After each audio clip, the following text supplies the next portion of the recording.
से निकला हुआ एक हीरा था, जिसकी चमक कभी बाकी थी, लेकिन वो चमक उसकी खत्म हो गई। आज इतनी छोटी उम्र में चले जाना विश्वास ही नहीं होता। और लोग कहते हैं कि ईश्वर करते हैं जो सही करते हैं, लेकिन आज कहने को मन कर रहा है ईश्वर से भी गलती हो गई।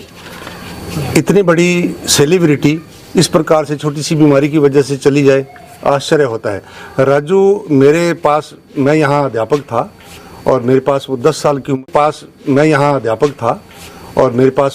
की उम्र में आया था, क्योंकि उसकी एक बड़ी बहन थी, उसकी शादी पंजाब में की गई थी और वो मूक बधिर थी। बहन जो थी ना, मूक बधिर थी, बोल नहीं सकती थी, सुन नहीं सकती थी। तो उसका दुभाषिया मान लो, उसका सहायक बना करके इस बच्चे को साथ में भेज दिया था। तो मेरी बहन के इशारे ससुराल वालों को बता देंगे, उनकी बात बहन को समझा देगा, इस प्रकार से, क्योंकि वो ट्रेंड हो गया था अपनी बहन के साथ रह करके। और वो पंजाब में रहने की वजह से पंजाबी बोलना सीख गया था, सिर्फ पंजाबी, अपनी मातृभाषा राजस्थानी भूल गया था। और जब वो वापिस आया यहाँ 10 साल की उम्र में, तब तक वो स्कूल भी नहीं गया था। तो एक दिन रात को वो गाना गा रहा था कहीं जागरण में, एक भजन गाया था उसने, और मैं मेरी छत पर सोया हुआ था। तो दूसरे दिन मैं स्कूल आकर के मेरे साथी अध्यापकों को कहा कि यार आपके उधर की बास की तरफ से, आपकी उस बस्ती की तरफ से एक बड़ी महीन, बड़ी सुंदर आवाज में बच्चा गा रहा था। नीचे कर लो यार। और वो यार मेरे को चाहिए, क्योंकि मुझे भी संगीत में दिलचस्पी है। राजू की अगर बात करा तो पहले उन्होंने कोई सॉन्ग से जो राजस्थानी में है वो भी गाए हैं सर? राजस्थानी के भी उन्होंने गाए थे। दरअसल विधिवत ट्रेनिंग ली थी राजू ने शास्त्रीय संगीत की।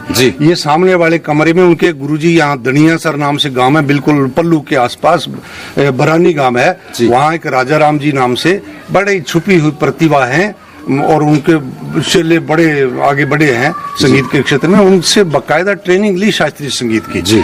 उनसे ट्रेनिंग लेने के बाद वो सुगम संगीत में और लोकगीत गाने में और इधर गए। हम लोगों ने राय दी कि पक्का राग आजकल कौन सुनता है, राजू भाई तू कहीं आगे बढ़।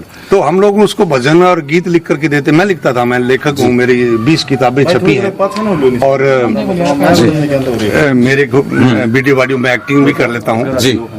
तो उनको कवि सम्मेलनों में भी मैं जाता हूँ।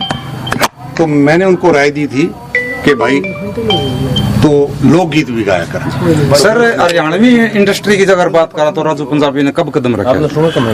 अभी कुछ साल पहले ही वो गए थे यहाँ। पहले तो बठिंडा गए, पहले तो वो बठिंडा गए और वहाँ उन्होंने बाकायदा ये म्यूजिक की ट्रेनिंग ली कीबोर्ड पर, जैसे भी आजकल संगीत कंप्यूटर पर चलता है।